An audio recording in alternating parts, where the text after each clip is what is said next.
All right, we are live and into the intro.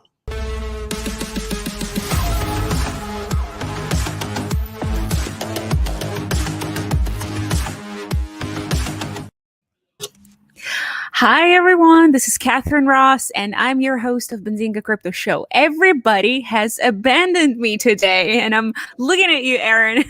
No, Aaron is actually here. I'm still here in the background, guys. It's. I apologize. My video's not working for whatever reason, Doesn't and mean Jason took my room, and so we're all mixed up right now. Totally doesn't apologize, but doesn't it's mean okay. I'm You not guys are. gonna complain. I'm gonna give you an You're attitude right. No, all you're right. show. You're 100% within your rights to complain. I agree. Yeah. I'll give you that. But Okay.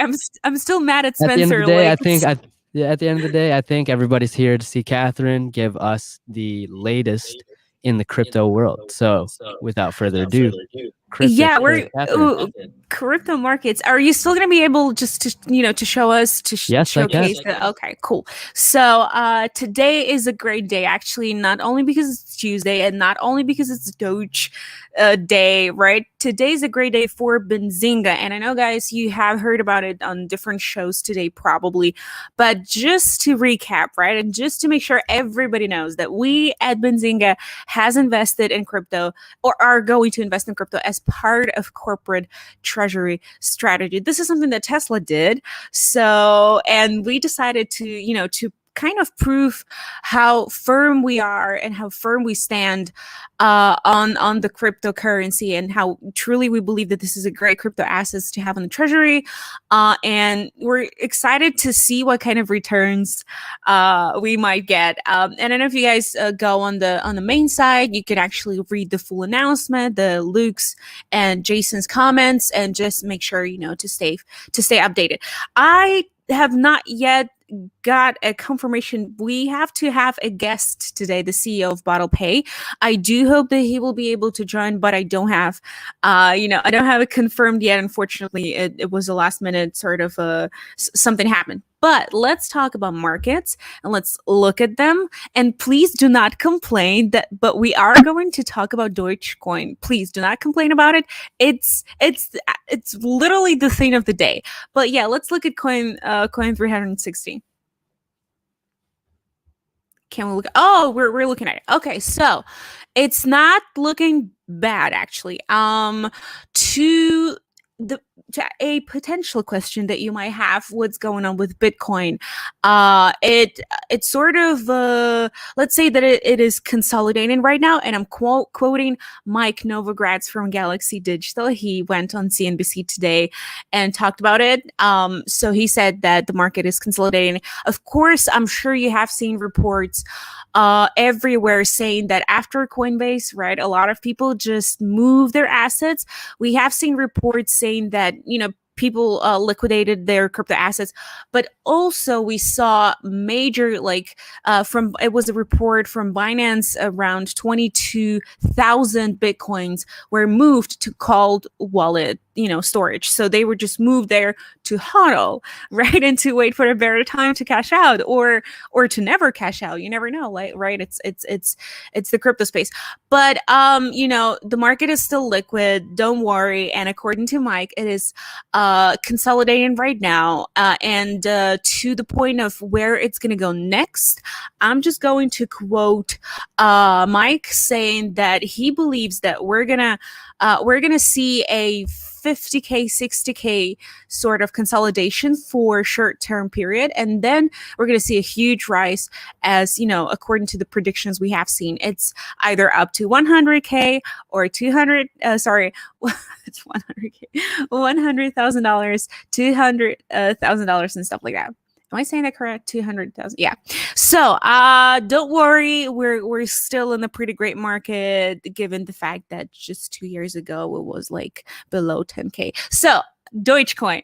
Unfortunately, like I can't see Aaron, and I can't see his face, and it make me feel unsettling. So okay, but to the chat, and if you're watching, I have a question for you guys. I know that some of you have expressed you're concerned about us talking about Dogecoin, but you have to admit that first of all, it's April 20th, and it is officially Dogecoin day. Thanks to a lot of people on Reddit, on Twitter, and to the community. For me, it actually showcased the power of the community, right? Where people could make something heard, and in this case, we're celebrating Dogecoin today. But I think if we could come together and just use the power of Twitter and Reddit and Facebook for something even better, not only to make money, you see, the power of the community is right there for you. So this is a good thing.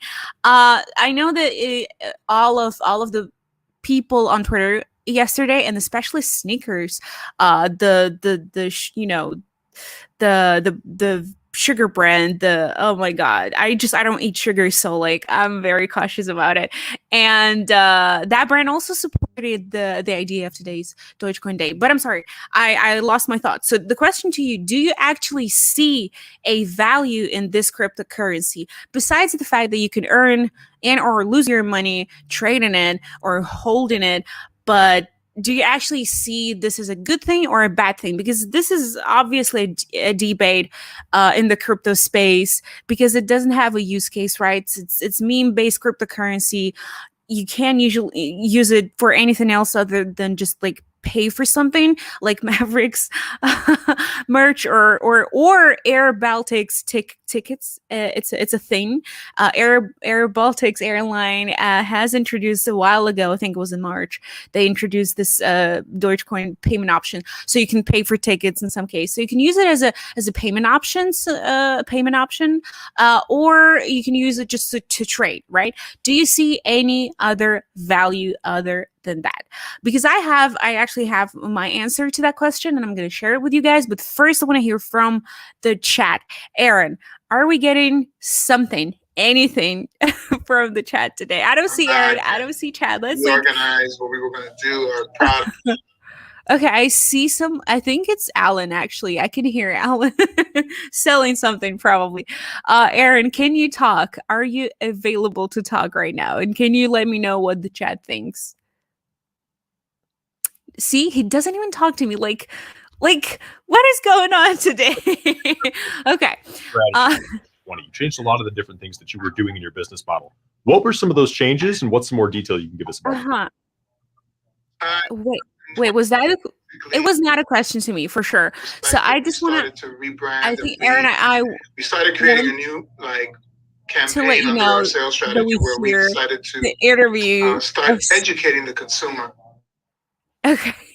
Let me let you know that we can hear someone else's interview. Maybe it's even like more interesting than what you're seeing on your screen. I'm not sure, but okay. So today we have a little bit of an issue with spaces, as you can see. Okay, Aaron, we can hear someone else's interview. But again, to the Dogecoin point, I'd like to say that it has officially surpassed. Surprise! It has surpassed Kraft Heinz company and Ford Motors company in terms of the market cap. So there you have it. It's not even funny anymore, right? So if you're looking at markets and CoinMarketCap specifically, because we're using their charts, it is actually fluctuating a little bit between top 5 and top 6 on the CoinMarketCap. But currently, so I was checking right before the show and was number 6. It is still number 6. It is trading at 34 cents right now, down 11.64%. But who cares, right? Because it's up by 305% in the last 7 days. Okay, Aaron, are you gonna come back to me, or are you just gonna be me? I'm not sure what's going on. Okay. The fact is that all of this, what you guys can see is happening with Dogecoin and other cryptocurrencies, right? Alternative coins besides Bitcoin, I mean, right? So according to Mike, he also has an opinion on that. Mike Novogratz, this is all happening because there is zero interest rate, and I'm sure you can agree, right? Because you don't have to pay somebody else to trade, so that's good. And to the point of people who admit their mistakes. I know that I've talked about Mark Cuban, even though I respect him highly, he did not admit that, about his he did not admit that he was wrong about cryptocurrencies in the past. But Mike did admit that he was wrong about Dogecoin. He said, I think last year, he said, you guys should cash out and just forget about it because it's useless. But apparently it's not useless today. So, but I also want to talk with you guys about SafeMoon cryptocurrency. And I know that you like discovering and exploring new cryptocurrencies. So some of you actually emailed this to us, and I appreciate every email that I get. But I don't appreciate emails and comments about my appearance, because it's not about that. And it's always criticism. And I think it's going to damage my self-esteem. Thank you so much. But let's just if you're going to email us or text us or tweet us, let's talk about cryptocurrency and what you want to know, right? And not the number of my surgeon. Thank you. But then SafeMoon, ticker as it is, SafeMoon, all in caps. Aaron, can we please put it on the screen, CoinMarketCap? Okay, the guest is ready. This is good. Spencer will be hopping on. This is also good. We have things to talk about, Spencer. Spencer actually did a pretty great job, guys. On Friday, he was hosting a panel, a very great panel. Actually, I enjoyed it myself, on gold versus Bitcoin. So you can go to YouTube and check it out. Hi, Spencer. Thank you very much, Catherine. I appreciate that. It's been a while. I am not mad at all. Catherine's mad because I did not respond to her Slack messages for a day. Who does it? Who does that? First of all, but I'm still mad that you I told you I had amnesia. I said. You had a no. Okay, no, I'm not even gonna go there. I'm still mad for for ditching the show. So it's never gonna. It's never gonna be good with us again. So can we please put SafeMoon on the screen, the chart of SafeMoon, Aaron, if you could please do that. It's in the doc. Let's talk about it a little bit. The reason I wanted to bring this up to you guys is that it's actually also had huge gains over the last 7 days and over the last 47 hours specifically. I know that you like to explore. If you want us to cover something else, please let us know. But don't be personal. So it's a DeFi token, right? Again, SafeMoon. The ticker symbol is SafeMoon in all caps. SafeMoon.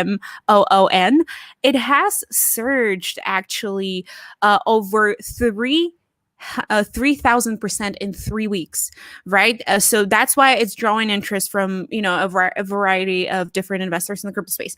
But this is a newly launched protocol, and its aim, and this is what you guys gonna like. Hear me out. The plan of this cryptocurrency is to build rewards for people who hold or hodl their tokens on the platform for a longer time. And for those of you who don't, you get penalized if you sell quickly. So it charges sellers a fee of 10% of the amount that they choose to sell. And at the same time, it rewards those who still hold their cryptocurrency on the platform with 5% of the seller's fee. So this is actually a great way to never ever touch your crypto assets again. And also SafeMoon is going to launch, again, it's a DeFi protocol, the decentralized finance protocol, and it's planning to launch an NFT exchange. So yeah, they're sort of a great deal. Let me just double check if we have them on the screen. We do have them on the screen. This is the site that you guys might want to check. Again, this is not investment advice. Please be careful. Trading is risky. Cryptocurrency trading is even riskier. You might lose. This is definitely investment advice, I thought. No, not at all. It's because Spencer, you have left me here. We have evolved, and we are looking at different cryptocurrencies for our users. Mostly these are cryptocurrencies that are trending on CoinMarketCap or on Twitter, and they have gained a lot of attention, and we just wanted to explain them to our viewers. But it's never investment advice. Okay. Never, ever. Please be careful with your crypto assets. And so we have a guest. Do we have Pete? Pete is here. Pete is here. Yeah. Okay. Perfect. So let me just introduce our guest to you guys. We have Pete Cheyne, the founder and CEO of Bottlepay. Bottlepay did an amazing thing in March. They introduced a crypto payments through social media. They're the first one to do so. And it's actually pretty exciting. Let's welcome Pete from Newcastle on our show. Hi, Pete. Hi. Hello. Hey, how's it going? Great to be here. Thanks for having me on. Yeah, it's a great day for the cryptocurrency industry and for Benzinga. Yay, we're celebrating the DOGE Day. Thank you so much for making it. I know it's been hard. So Pete, I know we've talked to you before, right? But I just want to sort of for you to introduce yourself to our viewers and talk a little bit about your background and what Bottlepay is. Yeah, sure. So at Bottlepay, we are effectively building a payments infrastructure on top of the Bitcoin network. And, for us, what we've realized, and from chatting to a lot of people, it's very easy to conflate Bitcoin, the asset, with Bitcoin, the network. And for us at Bottlepay, Bitcoin, the network, is the game-changing invention here. It's effectively the first ever open source monetary system. So, it has no concept of countries or borders or territories. It's not owned by anyone or anything. And when has a payment network ever been open and trustless? We're sort of used to all of these payment apps today that they speak the same banking language. They're all talking to our banks in the same kind of code, but actually they've created a walled garden within that app. So, if you're using Cash App, you can't send your friend who's on PayPal $10. That's kind of crazy. So for us, we see huge disruptive potential in this open network, this open monetary system, and we're basically building tech on top of that to make it more accessible for the everyday person on the street, but also for businesses too. So last month, specifically in March, right, you had some exciting news, right, that we all covered and we were all excited about it. So can you tell us, so the headlines that we wrote and Spencer just showed, right, the Bottlepay launches Bitcoin Twitter payments, and also Reddit payments, planning to make it happen on Instagram, Discord, something. Can you tell us a little bit about that? So what did exactly you do and how it works? Sure. So, one of the initial visions of Bitcoin was to be programmable money. And for us, it wasn't really until around 2018, 2019, with the advent of the Lightning Network, where this could really become possible and in a mass market application. So the Lightning Network is a layer 2 or a scaling solution for Bitcoin, where you can delay settlement on chain in return for instant transactions with minimal fees. And for us, that was the light bulb moment. It was like, wow, okay, so we can leverage all of these amazing properties of an open source money system, but we can make it real time and it can go cross border and we can offer this out via APIs. For us techies, that was, like Christmas. So we began building out this proof of concept. And for us, we wanted to integrate with systems that people can relate to. So adding an economic rail into a social network was a great kind of application of that tech. It's kind of crazy now where you can Google something and there's always results. But if you Google payments through social media, there's hardly anything. So being able to send some Bitcoin through a tweet in real time now to show a sort of thanks to a content creator for doing a great thread or creating a cool video, it's much better than a like. You're actually giving up some of your hard-earned Satoshis there to show appreciation for that content. So it's a really innovative way to not just do payments through social media, but to kind of monetize your following and to show appreciation for great content. Before I'm gonna go to follow-up questions, I love your toys out there. I really do. All of the memes. Yeah, the unicorn is so awesome. But okay, wait. I have a quick. Can I follow up? I'm sorry. Yeah, for sure. It really was more of a comment, but Pete, I mean, that's always been like the biggest criticism of like Twitter, right? Is like it's impossible. How do they monetize? How do you monetize? You know, going viral is fun, but does nothing for you. Hence, like the joke, like check out my SoundCloud, right? Because that's like the only way. So this is like a very interesting model to like directly for people to monetize their virality. That's. I'm honestly surprised it took this long, if I'm honest. Yeah, right. You know, it's a lot of things have had to happen in the background for all the kind of constituent parts to come together to offer it. But there is so much potential with this as a payment rail, and really anything that can be instantly fulfilled. So especially digital goods and services, that's a perfect use case for this. So I'm sure you've been sent many times a clickbait article, and you tap that, and boom, you get through to the publisher's website, and it's like, hey, $15 a month to read this content. Well, the reason they have to do that is because of the failings in the incumbent payment networks. They're pretty expensive. And actually, there's no way to monetize goods and services on a micro scale. So if you wanted to sell an article for 20 cents, it's going to cost you 40 cents to do that through Visa, MasterCard, PayPal, and whoever else. So you'd be left in negative equity. Well, actually, with our infrastructure built on top of Bitcoin and Lightning, we can offer businesses the chance to do economical transactions down to a cent or even fractions of a cent. And that sort of suits the evolution in consumer behavior a lot more, right? Everything's on demand, everything's small bite-sized chunks. We don't want to have to enter into these big subscription credit-based agreements just to consume some content in real time. So my follow-up was to actually try to explain to our viewers, how would that work, right? So I have a Twitter account, and let's say I'm not, angry with Spencer anymore. So I want to send him just a couple of Satoshis, right? How would I do that, right? Using your tech. Yeah, sure. We have an app on iOS and Android. You onboard to that app. You just log in with your Twitter account. It proves your ownership, your identity on Twitter, and bang, your Twitter identity is now economically aware. So you can not only send payments from that identity, but you can also receive payments into that identity. So basically, only Bitcoin, right? Right now. Or okay. Yeah, for now, we're actually integrating conventional currency, so fiat currencies, into the app too.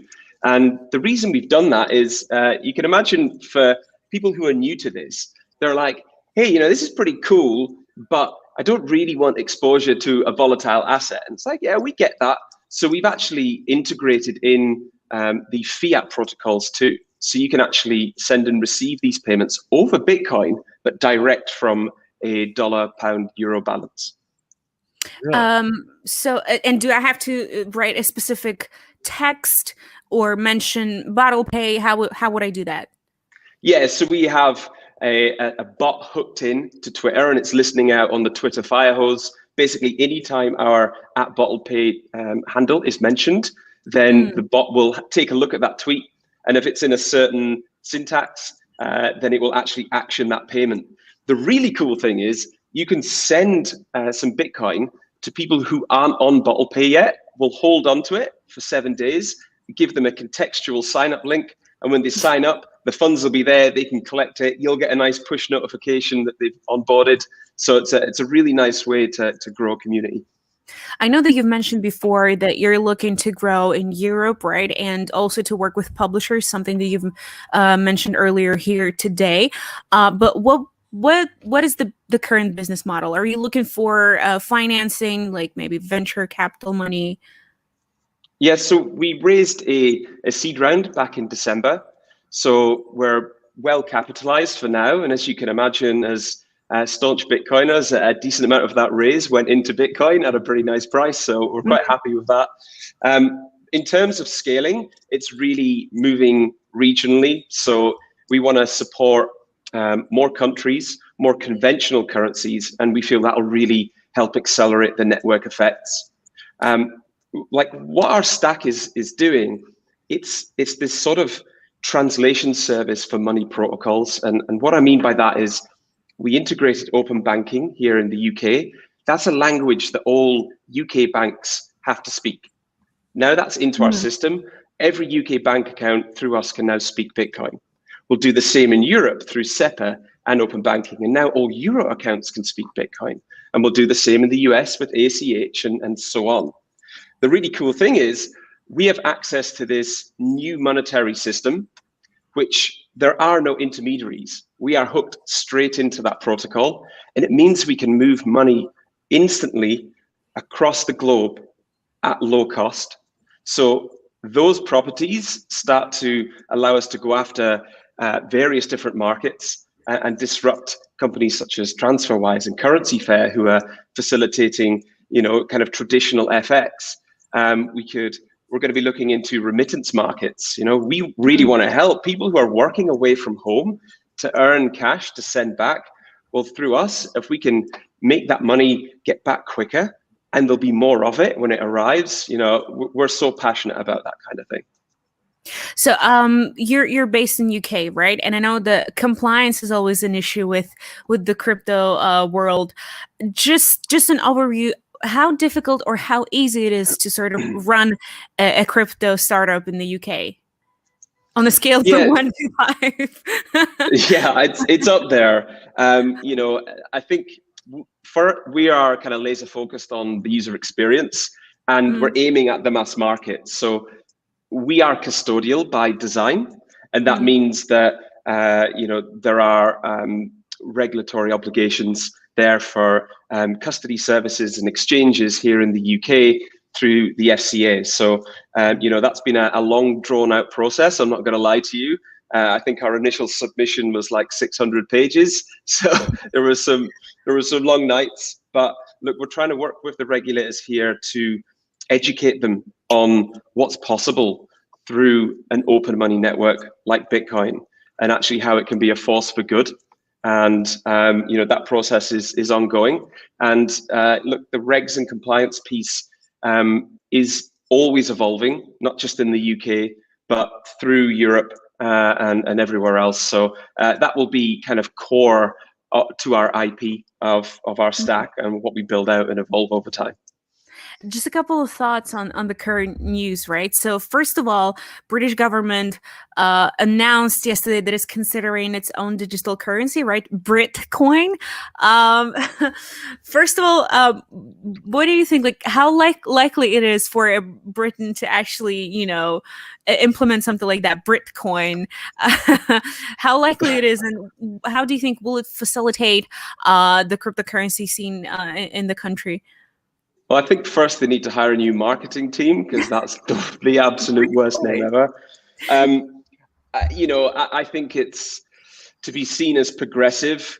This has to be considered by all central banks. They aren't the most dynamic or nimble outfits. How long this will take, we'll see. I think it'll be a long journey to make something like that happen. It's actually maybe a PR stunt itself. We're here, we're listening. Sorry, Spencer, you were saying. That's okay. No, I didn't want to let Pete go without getting his thoughts on Doge.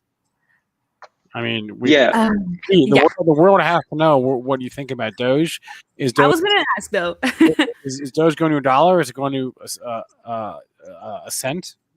I think in response to that, I would have to quote Elon Musk in that he who controls the memes controls the universe. Wow, that is very well put. I like it. I know that you're in a way a Bitcoin maximalist, right? Because we've spoken before with you. But what do you think about the current rally that is going on after Coinbase IPO? We've seen that the price went down, and I've mentioned that Mike Novogratz feels that we're just consolidating somewhere at these levels. But what do you think is going to happen with the price, short term and long term? Yeah, I certainly think long term it's going to be healthy. We've seen in this bull run so far a lot of new projects.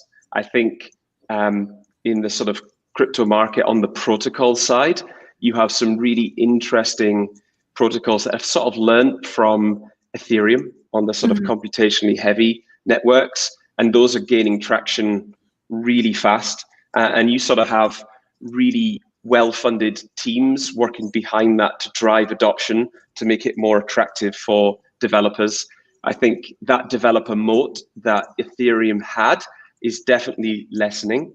But you can really see in this rally like how fast some of these projects can move in price. It's really interesting. And seeing NFTs hit the mainstream, that was something that was around in 2017. A lot of early NFT protocols did exist then, but now we've got works of art being sold for $69 million.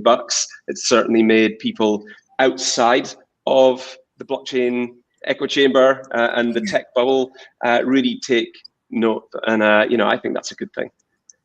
Okay, thank you so much for making it to our show today. Thank you for sharing your thoughts. And Spencer, do you have any other questions? No. I mean, I know it's late for you. We appreciate the time. Thank you, Pete Cheyne from Bottlepay. Yeah, thanks you so much, Pete. Yeah. Oh, I'm sorry. I cut Pete off there at the end. I apologize, Pete. I cut you off. Right. You're sorry. Yeah, I've heard that before. Okay,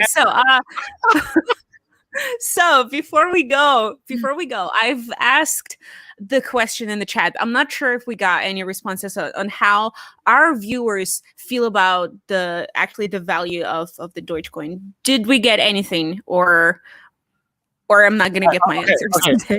I don't. Can I just say my 2 cents? I don't think that Doge is done. Okay. Yet. Wait, why am I hearing? I'm hearing myself. That's weird. I can also hear you. What is going on? Producer Aaron, fix me. Why do I hear myself? Okay. So I'm. Try that. Nope. It's. I have weird. Are you sure that it's not in your head, but just like? Okay. No, it's in my. It's not in my head. Just mental health is important. No, just making sure. I don't know. Whatever. No, here's what I wanted to say though. I don't think Doge is done, and here's why. All right. I think when Doge is done, we will know because there will be a gigantic flush, a crash. Dogecoin has not crashed. Dogecoin has an inside day. Dogecoin's range is inside yesterday's range. All right.